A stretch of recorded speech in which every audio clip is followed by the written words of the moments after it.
Hello दोस्तों, कौशल classes में आपका स्वागत है। आज की वीडियो में हम फाइनेंस से रिलेटेड प्रमुख संवैधानिक संस्थाओं से संबंधित एमसीक्यू सॉल्व करेंगे, जिसमें जीएसटी काउंसिल भी शामिल है।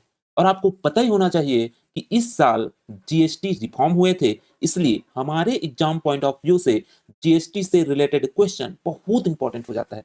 इसलिए वीडियो को बिल्कुल स्किप ना करें और अंत तक बने रहें। तो स्टार्ट करते हैं। देखो, पहला क्वेश्चन, भारत के नियंत्रक एवं महालेखा परीक्षक कैग के संदर्भ में कौन सा कथन सही नहीं है? ए ऑप्शन में दिया है, यह अपना पद छोड़ने के बाद कोई अन्य सरकारी पद धारण नहीं कर सकता। बी ऑप्शन में दिया है, इनका वेतन, भत्ते और पेंशन भारत के संचित निधि पर भारित होंगे। सी ऑप्शन है, यह नियुक्ति, कार्यकाल और पद से हटाए जाने की प्रक्रिया के आधार पर उच्चतम न्यायालय के न्यायाधीशों के समान होते हैं। डी ऑप्शन है, यह केंद्र और राज्य दोनों के लिए महालेखा परीक्षक संबंधी मामलों की देखरेख करता है।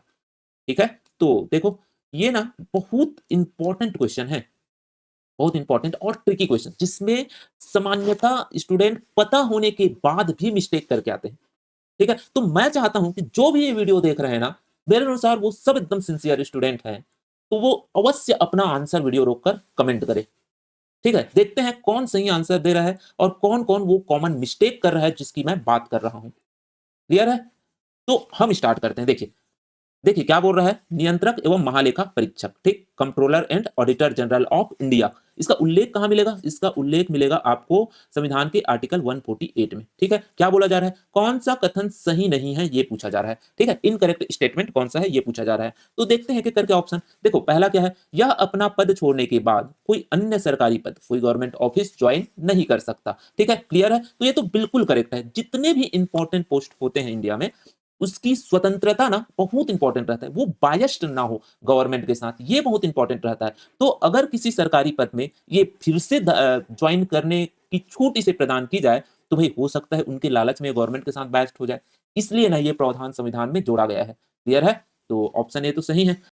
बी ऑप्शन देखो, इनका वेतन, भत्ते और pension, salary, allowance and pension Bharat के संचित निधि पर, कंसोलिडेटेड फंड ऑफ इंडिया पर चार्ज होते हैं बोला जा रहा है। तो ये स्टेटमेंट भी ना बिल्कुल करेक्ट है। ध्यान रखना, ये भी किससे जुड़ा हुआ मामला है? टैग की स्वतंत्रता, उनके इंडिपेंडेंस से जुड़ा हुआ मामला है। क्लियर ना? जब तक उसका वेतन संचित निधि पर भारित नहीं रहेगा, उस पर परिवर्तन कर सकती है संसद। ऐसे में वो स्वतंत्र रूप से कार्य कर सकते हैं क्या? नहीं कर सकता। इसलिए भारत में जितना इंपॉर्टेंट कॉन्स्टिट्यूशनल पोस्ट होते हैं, उन सबका वेतन ना कंसोलिडेटेड फंड ऑफ इंडिया पर चार्ज होता है। ठीक है, ताकि उस पर कोई निगेटिव चेंजेस नहीं लाया जा सके। क्लियर है? अब देखो, अब सवाल उठता है कि और कौन-कौन से पद है जिनका वेतन संचित निधि पर भारित होता है। ठीक? देखो, यहां पर मैं बता रहा हूं, मेरे क्वेश्चन भी आप लोग पूछ रहे थे, मैसेज किए थे कि किसका-किसका वेतन भारित रहता है करके। तो देखो, यहां से क्लियर हो जाएगा। देखो, सबसे पहला है राष्ट्रपति, प्रेसिडेंट, प्रेसिडेंट ऑफ इंडिया, इसका वेतन संचित निधि पर भारित रहेगा। भारत के संचित निधि की बात कर रहा हूं मैं। उसके बाद देखो, इसके बाद ना जो वाइस प्रेसिडेंट रहता है, इसको ना ना तो वेतन वाइस प्रेसिडेंट के पद के अनुसार मिलता है और ना ही वाइस प्रेसिडेंट का वेतन संचित निधि पर भारित रहेगा। ठीक, लेकिन याद रखना, ये जो वाइस प्रेसिडेंट ऑफ इंडिया है ना, ये राज्यसभा का पदेन सभापति भी होता है और राज्यसभा के पदेन सभापति का वेतन संचित निधि पर भारित होता है। तो आप देख लेना किस टाइप से आपको आंसर लेना है इसमें। ठीक, राज्यसभा का सभापति का वेतन संचित निधि पर भारित होगा भाई। उसके बाद देखो, जो लोकसभा का स्पीकर होता है, उसका भी संचित निधि पर भारित होता है। फिर आ जाते हैं सुप्रीम कोर्ट के जजेस, फिर आ जाएगा आपका कैग, और कैग के बाद है आपका यूपीएससी का जो चेयरमैन होते हैं। ठीक, इतने पदों का जो सैलरी है, ये किस पर चार्ज रहता है? कंसोलिडेटेड फंड ऑफ इंडिया पर। ध्यान रखना है। ठीक, प्राइम मिनिस्टर या कोई अदर मिनिस्टर का सैलरी इस पर भारित नहीं होता। क्लियर है? नेक्स्ट ऑप्शन देखते हैं, यह नियुक्ति, कार्यकाल और पद से हटाए जाने की प्रक्रिया के आधार पर उच्चतम न्यायालय, सुप्रीम कोर्ट के जजेस के समान होते हैं बोला जा रहा है। ठीक है ना? अपॉइंटमेंट बिल्कुल करेक्ट है। दोनों का अपॉइंटमेंट किसके द्वारा होता है? प्रेसिडेंट के द्वारा। ठीक है ना? चाहे सुप्रीम कोर्ट के जज हो या कैग हो, दोनों को अपॉइंट कौन करेगा? प्रेसिडेंट। उसके बाद देखो, अगर प्रोसीजर ऑफ रिमूवल देखा जाए, तो दोनों को पद से हटाने की प्रक्रिया ना बिल्कुल समान है। जैसे सुप्रीम कोर्ट, हाई कोर्ट के जजों को संसद में प्रस्ताव लाकर पद से हटाया जाता है, सेम प्रक्रिया से कैग को भी हटाया जाएगा। तो इस पे भी समान है। लेकिन अब बात आ जाती है टेन्योर पर। तो मैं आपको पहले भी बता चुका हूं कि जो सुप्रीम कोर्ट के जजेस है ना, उनका कोई टेन्योर नहीं होता। इसके लिए बस ना जो आयु सीमा है वो बताई गई है, 65 ईयर। ठीक है, 65 वर्ष की आयु तक कोई व्यक्ति सुप्रीम कोर्ट का जज रह सकता है। कितने साल तक रहेगा ये नहीं बताया गया है, कार्यकाल नहीं बताया गया है, बस मैक्सिमम लिमिट बता दी गई है आयु की। जबकि कैग के लिए देखोगे ना, तो कैग के लिए ध्यान रखना 6 वर्ष या फिर 65 वर्ष की आयु तक ये बताया गया है। तो इसका कार्यकाल कितना होता है? 6 वर्ष मैक्सिमम कार्यकाल। क्लियर है? तो यहाँ पर ये दोनों में क्या आ जाता है? अंतर आ जाता है और हम यही बारीकी को ना ध्यान नहीं देते। कार्यकाल को हम ध्यान नहीं देंगे और हम लोग सेम है करके इसको भी सही मान लेंगे। तो भैया यही गलत है, ये रॉन्ग है और यहीं पर कॉमन मिस्टेक होते हैं। ठीक है? और ये रॉन्ग है इसलिए यही क्या हो जाएगा हमारा आंसर हो जाएगा ऑप्शन सी। और अगर ये गलत है तो एकदम ऑब्वियस है कि ऑप्शन डी क्या रहेगा? सही रहेगा। देख लो फिर भी, यह केंद्र और राज्य दोनों के लिए महालेखा परीक्षक से संबंधित मामलों की देख-रेख करता है। बिल्कुल सही है। कैग भारत में एक ही होता है, चाहे वो केंद्र के लिए हो या राज्य के लिए। दोनों के लिए कोई अलग-अलग कैग नहीं होता। तो दोनों के मामलों की देख-रेख करेगा, एकदम क्लियर है। ठीक है? तो इस प्रकार से इस क्वेश्चन में हमारा आंसर क्या हो जाएगा? Option C. देखो नेक्स्ट क्वेश्चन। नियंत्रक एवं महालेखा परीक्षक कैग के कर्तव्य और शक्तियों के संदर्भ में निम्न कथनों में से सही क्या है? ठीक है ना? सही कथन पूछा गया है। देखिए पहला कथन क्या है? यह भारत संघ तथा प्रत्येक राज्य के संचित निधि का लेखा परीक्षक करता है, ठीक? ऑडिट करता है। सेकंड है, यह स्थानीय निकायों का लेखा परीक्षण नहीं करती। थर्ड है, यह कंपनी अधिनियम के प्रावधानों के अनुसार सभी सरकारी कंपनियों के खातों का लेखा परीक्षा करता है। देखो कौन-कौन सा स्टेटमेंट करेक्ट है, ये बताना है हमको, सही स्टेटमेंट बताना है। पहला देखिए क्या बोला है, यह भारत संघ तथा प्रत्येक राज्य के संचित निधि, consolidated fund of every state, ठीक? भारत के और सभी राज्यों के संचित निधि का लेखा परीक्षण करता है, ऑडिट करता है, तो बिल्कुल करेक्ट है, ठीक? मैं आपको पहले ही बता चुका हूँ, कैग भारत में एक ही होता है, तो एकदम ऑब्वियस है कि ये आपका संघ का भी और राज्यों का भी क्या करेगा? ऑडिट करेगा। क्लियर है? तो पहला तो करेक्ट है। सेकंड देखो, यह स्थानीय निकायों, लोकल बॉडीज का लेखा परीक्षण करते हैं, तो ध्यान रखना नहीं करते हैं बोला जा रहा है, तो ये स्टेटमेंट ना इनकरेक्ट है। अगर कैग को राष्ट्रपति या फिर जो गवर्नर है, राज्यपाल, इनके द्वारा कहा जाए स्थानीय निकायों का भी ऑडिट करने के लिए, तो ये उनका भी ऑडिट कर सकते हैं। क्लियर है? तो ये स्टेटमेंट क्या है? इनकरेक्ट है। उसके बाद थर्ड देखिए, यह कंपनी अधिनियम के प्रावधानों के अनुसार सभी सरकारी कंपनियों के खातों की लेखा परीक्षण करते हैं, तो ये भी बिल्कुल करेक्ट है। सरकारी कंपनी है इसलिए उसका भी ऑडिट कौन करेगा? कैग करेगा। तो यहाँ पर हमारा आंसर क्या हो जाता है? ये ऑप्शन सी, सॉरी इसमें ऑप्शन नहीं डला है, ऑप्शन सी हमारा आंसर हो जाएगा। केवल 1 और 3 क्या है? सही है। देखो थर्ड क्वेश्चन, वित्त आयोग के सदस्यों के लिए योग्यताएं, क्वालिफिकेशंस कौन डिसाइड करता है? ये है क्वेश्चन। क्लियर है? देखिए ऑप्शन में क्या दिया है, भारत की संसद द्वारा निर्धारित की जा सकती है। बी ऑप्शन है, भारत के संविधान में उल्लेखित है। सी ऑप्शन है, भारत के राष्ट्रपति द्वारा निर्धारित की जा सकती है। और डी ऑप्शन है, केंद्रीय वित्त मंत्री द्वारा निर्धारित की जा सकती है। ठीक है? तो वित्त आयोग या फाइनेंस कमीशन, इसका उल्लेख अगर देखोगे तो आपको मिलेगा आर्टिकल 280 में। ठीक है ना? 280 में इसका उल्लेख देखने को मिलता है।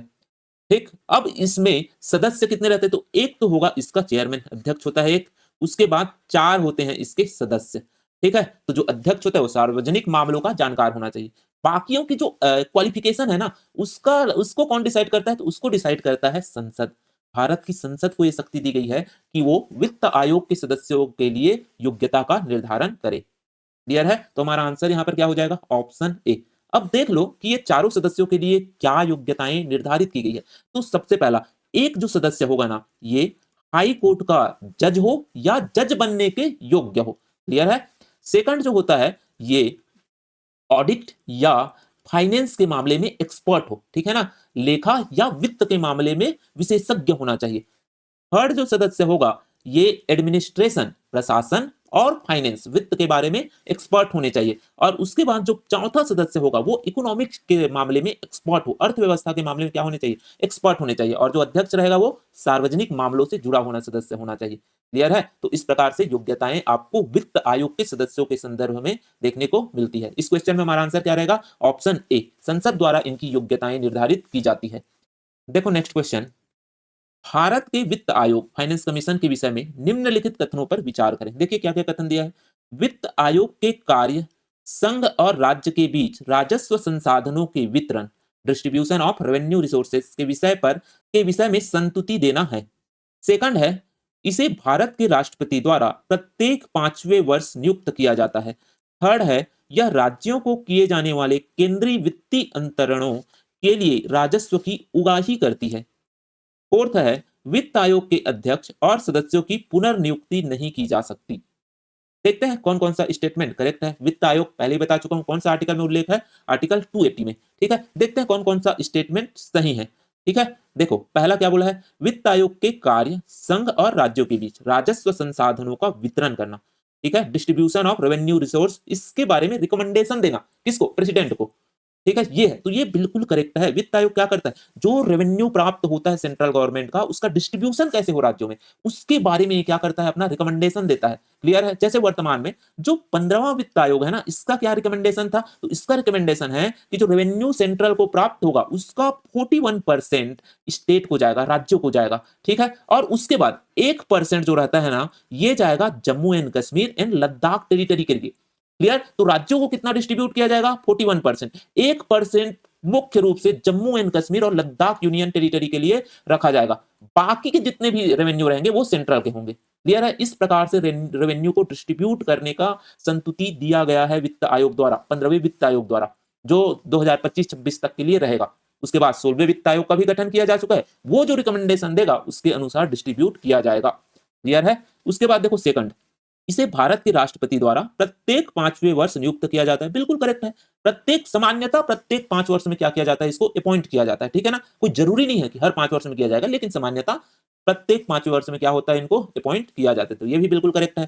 थर्ड देखो, यह राज्यों के लिए केंद्रीय वित्तीय अंतरणों, सेंट्रल फाइनेंस के ट्रांसफर के लिए राजस्व की उगाही करता है। तो ये बिल्कुल गलत है भैया, ये राजस्व वगैरह को राइज नहीं करता, ये खुद राजस्व की उगाही नहीं करता। बस ये जो राजस्व प्राप्त होता है ना, उसको कैसे डिस्ट्रीब्यूट करना है, यही बस बताता है। तो ये वाला स्टेटमेंट क्या है, इनकरेक्ट है। फोर्थ देखो, वित्त आयोग के अध्यक्ष और सदस्यों की पुनर्नियुक्ति नहीं हो सकती। तो ये भी क्या है, इनकरेक्ट है। याद रखना, वित्त आयोग के अध्यक्ष एवं सदस्यों को कितने भी बार हो पुनर्नियुक्त, रीअपॉइंट किया जा सकता है। ठीक, तो इस प्रकार से इस क्वेश्चन में आंसर क्या हो जाएगा, ऑप्शन बी, केवल कथन 1 और 2 सही है। देखो नेक्स्ट क्वेश्चन, निम्नलिखित वक्तव्यों पर विचार कीजिए और नीचे दिए गए कूट से सही उत्तर चुनिए। राज्य वित्त आयोग एक संवैधानिक निकाय, कॉन्स्टिट्यूशनल बॉडी है। कारण क्या बताया गया, संघीय वित्त आयोग पंचायत को वित्तीय सहायता, फाइनेंशियल असिस्टेंस देने के लिए संतुति नहीं कर सकती। ठीक है, तो देखते हैं, कथन और कारण वाले क्वेश्चन है, मतलब ऑप्शन तो लगभग सिमिलर सब में रहेगा ही। सीधे हम लोग किसमें आते हैं, कथन पर। क्या बोला है, राज्य वित्त आयोग एक संवैधानिक निकाय है। बिल्कुल करेक्ट है, कथन बिल्कुल सही है। राज्य वित्त आयोग का अगर आप उल्लेख देखोगे तो आर्टिकल 243 आई में देखने को मिलेगा एक जगह। ठीक है ना, 243 में क्या है, पंचायती राज। 243 आई में आपको ये भाग 9 में है, जिसपे पंचायती राज का उल्लेख है, और उसी का एक आर्टिकल देखने को मिलेगा 243 आई, जिसमें राज्य वित्त आयोग का उल्लेख मिलेगा। साथ में नगरीय निकाय वाले आर्टिकल में भी 243 वाई में इसका उल्लेख आपको देखने को मिलेगा। तो 2 स्थानों पर संविधान में आपको राज्य वित्त आयोग का वर्णन मिलता है। क्लियर, तो राज्य वित्त आयोग संवैधानिक निकाय है, ये तो बिल्कुल सही है।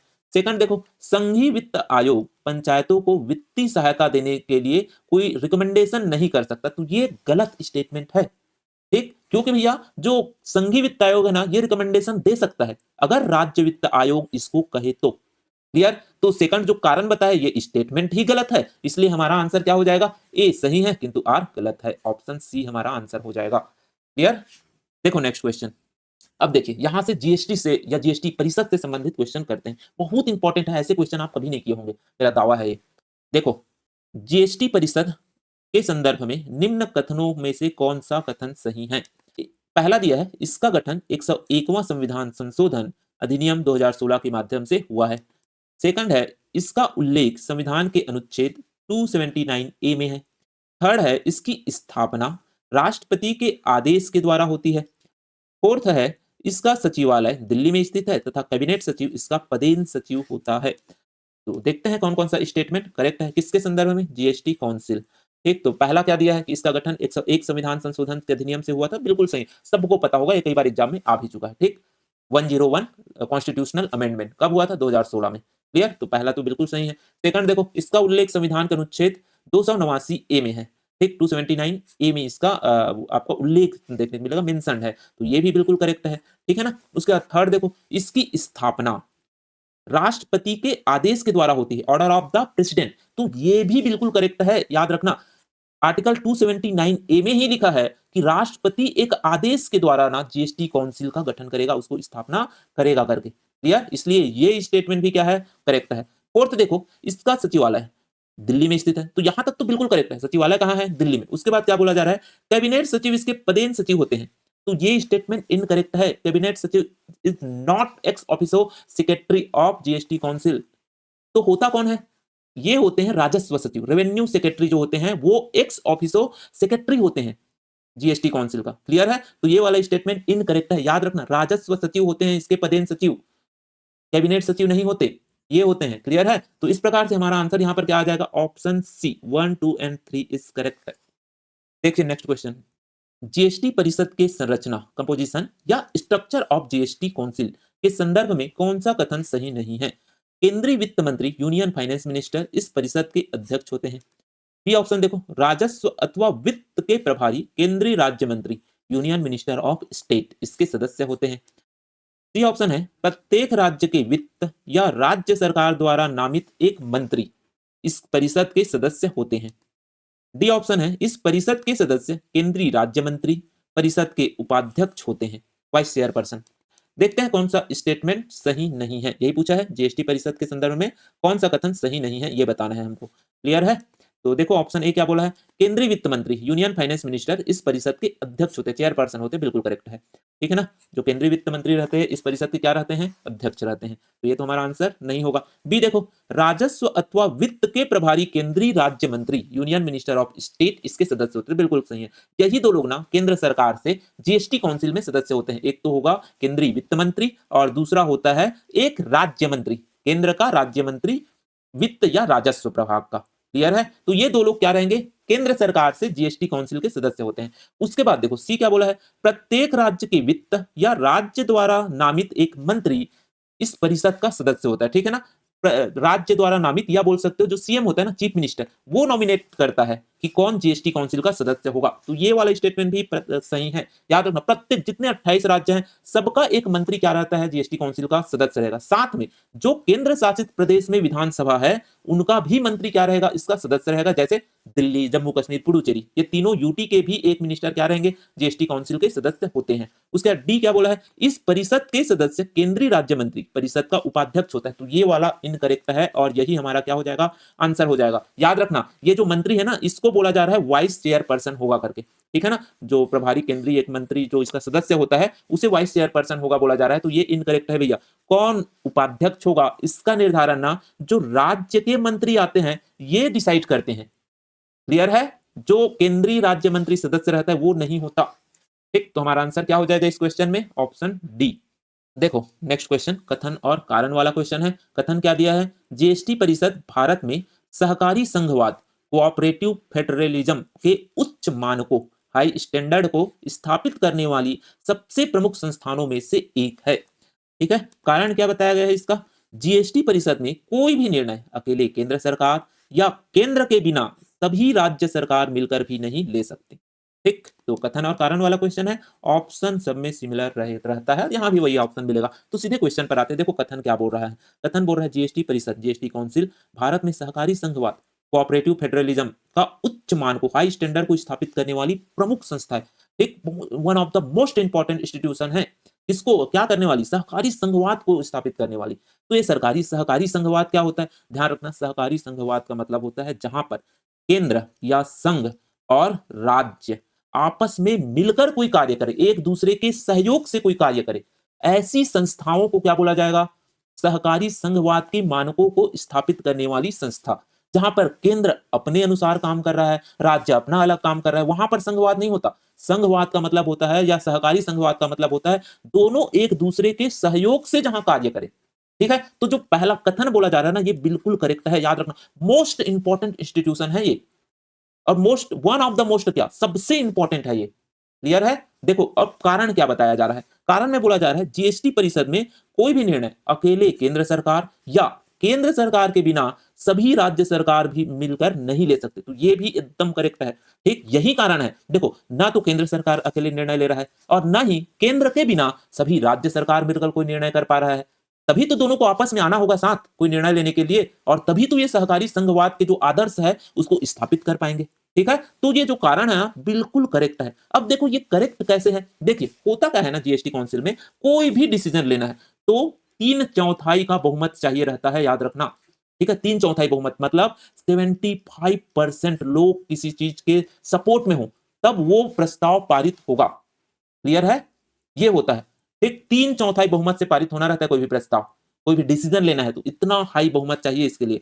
अब देखो, अब यहां पर ना जो वोट होता है वो भारित मतों पर आधारित होता है। भारित मतों कहने का क्या मतलब है, देखो अब जीएसटी काउंसिल में ना केंद्र सरकार से 2 सदस्य शामिल होते हैं, एक तो वित्त मंत्री, ठीक है, और दूसरा राज्य वित्त मंत्री, ठीक, 2 सदस्य शामिल रहते हैं। और उसके बाद राज्य सरकार से सभी राज्यों से एक एक सदस्य, 28 राज्य हो गए प्लस 3 यूनियन टेरिटरी, तो कितना हुआ ये 31, इतने सदस्य होते हैं राज्यों से। अब देखो ये 2 सदस्यों का वोट वैल्यू अगर देखा जाए ना तो ये होता है 1/3, ठीक है, और इनका होता है 2/3। ये वोट वैल्यू है।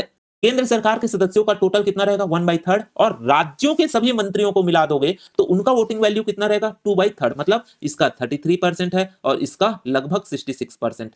ठीक, बताओ अब केंद्र सरकार अकेले कोई डिसीजन ले सकता है क्या? नहीं ले सकता। इसको कुछ करना है तो राज्यों का साथ चाहिए। पूरे राज्य मिलकर भी अकेले कोई डिसीजन ले सकता है क्या? नहीं ले सकता। राज्यों को किसका साथ चाहिए? केंद्र का साथ चाहिए। इसलिए इसको बोला जाता है सहकारी संघवाद के उच्च मानकों को स्थापित करने वाली संस्था। क्लियर? आई होप आप लोग को ये समझ में आया होगा। क्लियर है? तो हमारा आंसर क्या हो जाएगा? ऑप्शन ए, कथन और कारण दोनों सही हैं तथा कारण कथन की सही व्याख्या करता है। क्लियर है? देखो नेक्स्ट क्वेश्चन, निम्न कथनों पर विचार करें। के संजय मूर्ति भारत के 14वें क्रम के कैग हैं। सेकंड है, एनके सिंह 16वें वित्त आयोग के अध्यक्ष हैं। देखो कौन कौन सा कथन सही है। के संजय मूर्ति वर्तमान में भारत के कंट्रोलर एंड ऑडिटर जनरल है। याद रखना, बहुत इंपॉर्टेंट नाम है। ऐसे फैक्ट अक्सर एग्जाम में पूछे जाते हैं और उसका क्रम भी पूछा जाता है, पूछा जा चुका है। ठीक है, इससे पहले जो कैग है उससे रिलेटेड क्वेश्चन आ चुका था। तो के संजय मूर्ति 14वें क्रम के कैग है पूछा जा रहा है, तो याद रखना ये इनकरेक्ट है। ये वर्तमान समय में तो कैग है लेकिन इसका क्रम क्या है? 15वां। ठीक है, 14वें क्रम के कैग कौन थे? आप कमेंट करके आंसर दो। ठीक, उसके बाद देखो सेकंड क्या बोल रहा है, एनके सिंह 16वें वित्त आयोग के अध्यक्ष हैं। तो ये भी क्या है? इनकरेक्ट है। 16वें वित्त आयोग का अध्यक्ष एनके सिंह नहीं था। एनके सिंह अध्यक्ष थे 15वें फाइनेंस कमीशन का। 16वें वित्त आयोग का भी गठन किया जा सकता है, उसका भी अध्यक्ष का नाम आप कमेंट करके आंसर दीजिए। चलो, तो यहां पर क्या है? दोनों स्टेटमेंट इनकरेक्ट है, याद रखना। ठीक है, तो हमारा आंसर क्या हो जाएगा? Option D. यहां पर ऑप्शन वगैरह लिखना भूल गया हूं मैं, थोड़ा देख लेना। ठीक, दोनों कथन गलत है। देखिए लास्ट क्वेश्चन आज का, जीएसटी में सुधार के बाद after the reform in GST वर्तमान में जीएसटी की कितने दरें लागू है? How many GST rate slabs are implement in the India? Clear? देखो ऑप्शन क्या दिया, 4, 2, 3, 5। अब देखिए यहाँ पर ना हम लोग एकदम कॉमन मिस्टेक करते हैं। अक्सर हम लोग न्यूज़पेपर वगैरह देख लिए रहते हैं, उस पर हम दरें देखते हैं और उसके अकॉर्डिंग आंसर लगाने की कोशिश करते हैं। तो देखो अभी वर्तमान में अगर आप लोग देखोगे ना जीएसटी की दरें, तो केवल 2 दरें हैं, 2 रेट स्लैब है जीएसटी का। एक तो है आपका 5% और दूसरा है 18%। यही 2 रेट स्लैब आपको जीएसटी में देखने को मिलेगा। जब जीएसटी रिफॉर्म नहीं हुआ था उससे पहले 4 स्लैब देखने को मिलता है। एक तो है होता था 5%, फिर होता था 12%, फिर 18% और उसके बाद 28%। ये 4 स्लैब थे। वर्तमान में अगर पूछा जाए तो आपको 2 ही लेने हैं। ये नहीं कि एक 40% भी तो है सर, तो इसको भी तो लिया जा सकता है। भैया ये विशेष स्लैब है, इसको नहीं लेना है। अगर इसको लोगे तो एक तो 0% भी तो होता है। बहुत से वस्तु में 0% जीएसटी लगता है, तो उसको भी कंसीडर किया जा सकता है। एक 3% भी होता है, आपको अगर पता नहीं होगा तो। तो ये सब विशेष दरें हैं, इसको नहीं लेना है अगर इस टाइप का क्वेश्चन आए तो। 2 ही रेट स्लैब है, इसको एकदम ध्यान रखना। क्लियर? तो हमारा आंसर क्या हो जाएगा? Option B. ठीक है? ऐसे क्वेश्चन बहुत इंपॉर्टेंट, देख ले कोई ना कोई एग्जाम में ये क्वेश्चन आ ही सकता है। बिल्कुल मिस्टेक मत करना। ठीक? तो ये आज का लास्ट क्वेश्चन था। अगर वीडियो अच्छा लग रहा है तो वीडियो लाइक करिए, शेयर करिए, कमेंट करिए और सब्सक्राइब करिए। धन्यवाद।